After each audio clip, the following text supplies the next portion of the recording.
Leadership is nothing but a bunch of talk. You might know that Steve DeShazer said that therapy is nothing but a bunch of talk. And when you look at the surface of things, as we are wont to do in solution focus, then leadership obviously is nothing but a bunch of talk. What do leaders do all day? They either talk to themselves making decisions, or they talk to other people. So let me ask you one question. What do you think, how much money do companies globally spend for leadership development for a senior executive per year? Guesses, please. No, on average, one leader for 1 year, for one executive for 1 year, how much would you average? 15,000 euro. 15,000 euro? Any, going what? 20, doing twice? All right. There is a Deloitte the leadership handbook statistics, and this is what companies pay for leadership development per year. You can see my beautiful drawing of a top executive, around $20,000. Then we have around $13,000 for middle management, and beginning and junior management around $2,050. So that's quite a lot of money. Second question, what do they think they are getting by investing in leadership development? What is the ROI that they expect?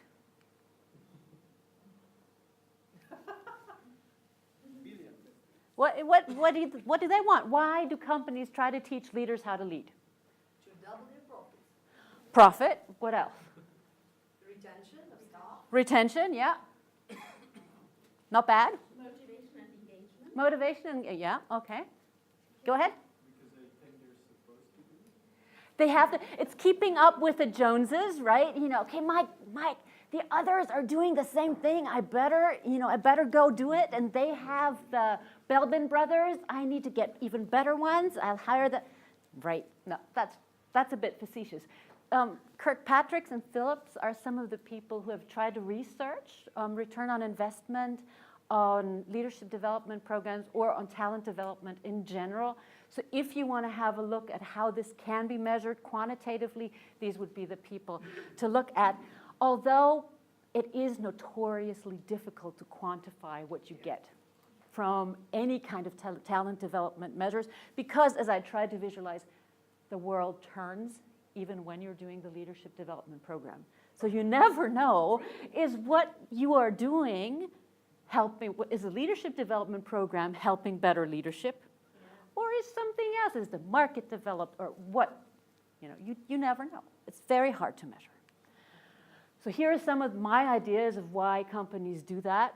So increased quality of leadership, retainment, as you said, efficient and target-oriented work, healthy staff, higher productivity, happy staff. Well, let me tell you a little bit of how I came to talk to you about leadership development.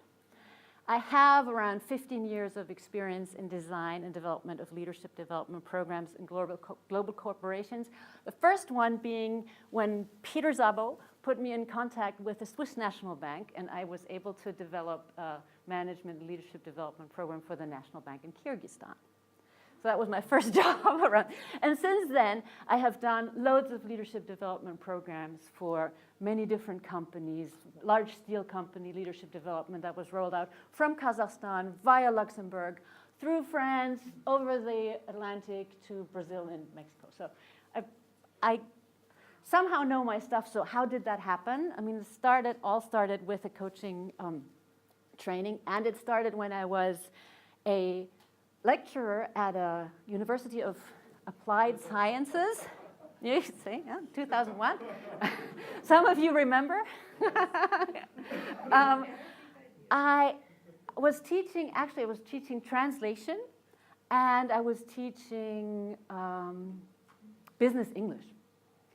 Then all of a sudden, the boss of the university calls me and says, shoot, our management and leadership lecturer fell sick. so it's 2 weeks into the semester.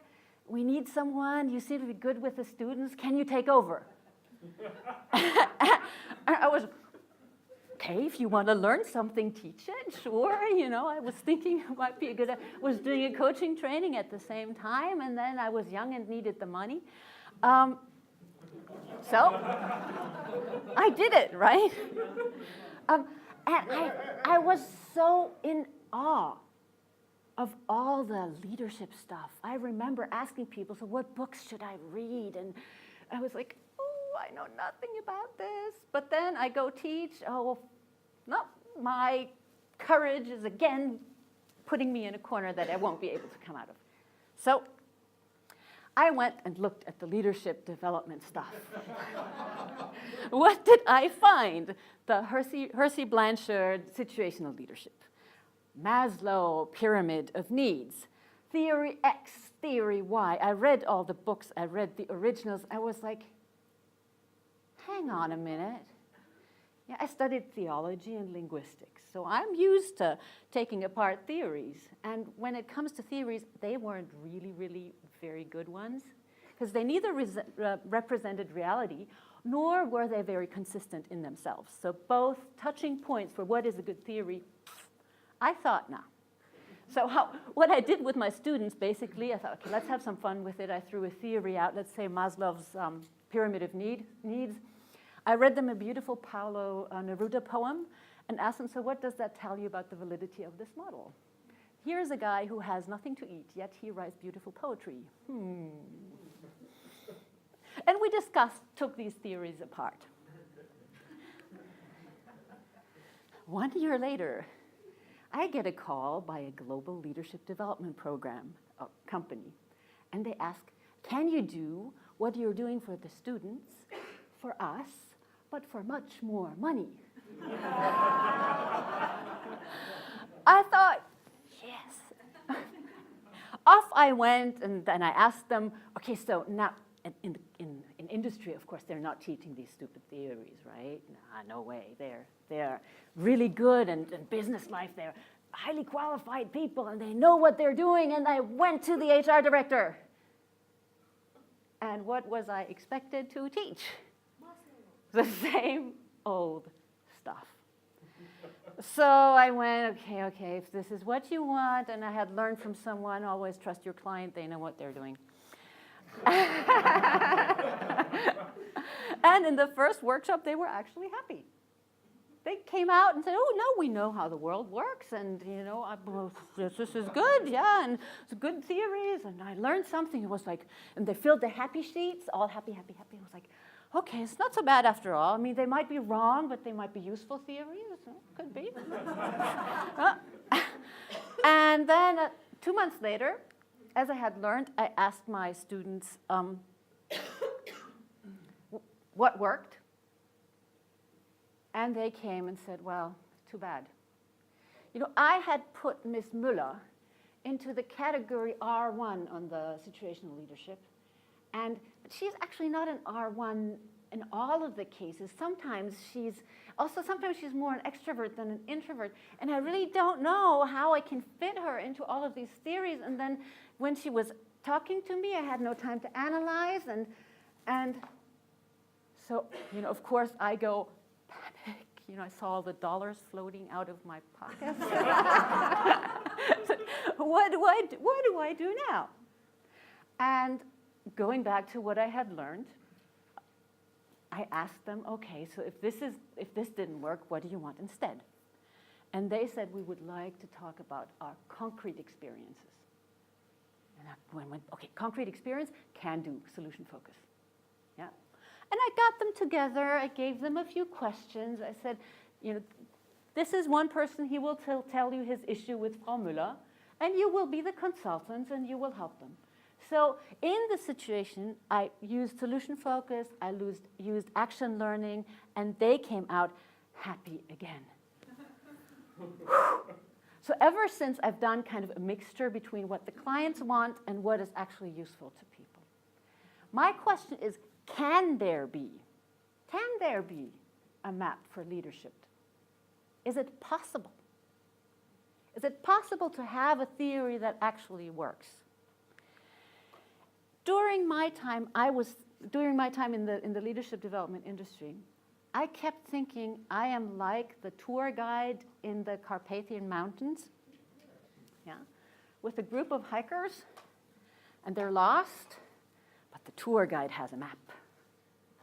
And she leads confidently to the next village, and everybody is very happy, only then to find out that it was the maps of the Pyrenees. Yeah?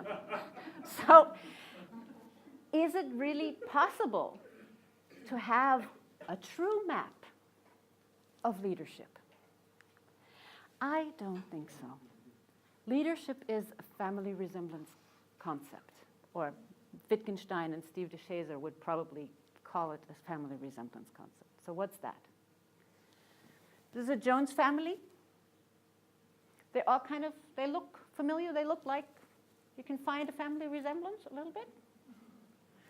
Is there one thing in the Jones family that identifies a person as a Jones?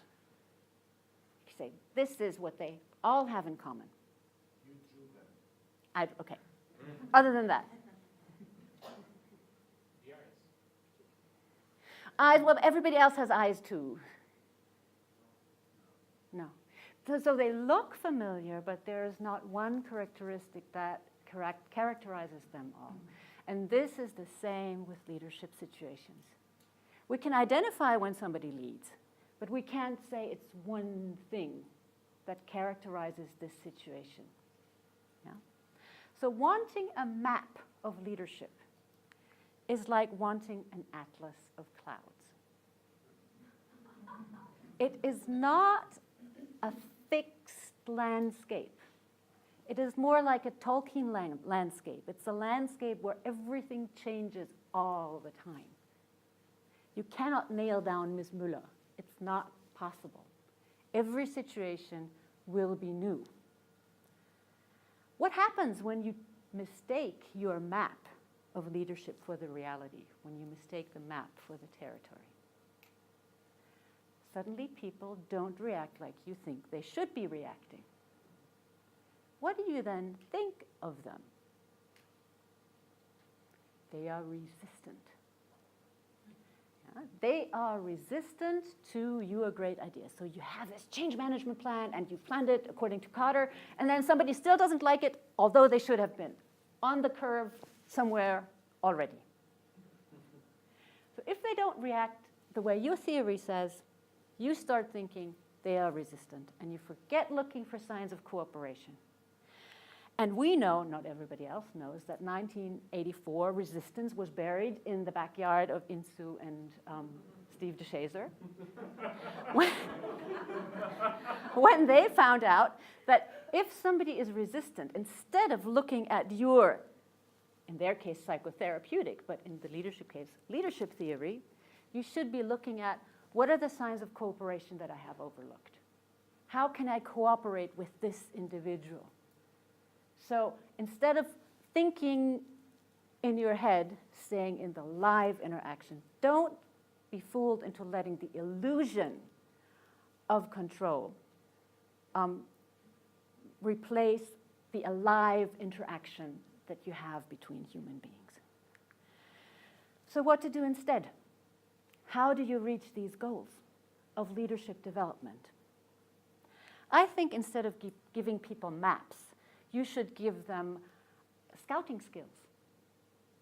So how do I deal with the situation when I don't have water?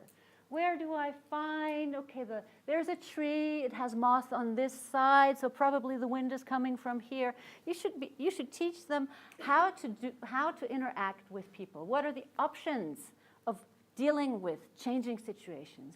And what is a very, very good way of doing just that? A theory that implies, and the theory that presumes that change is inevitable, that change happens all the time. A theory that knows how to interact productively with people, a theory that knows how to collaborate with people. And I think solution focus is a pretty good fit for leadership development.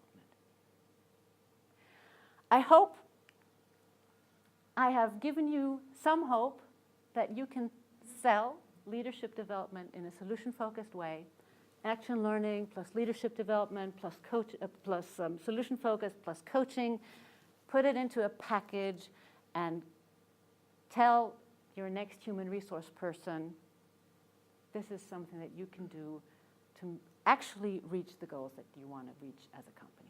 Thank you.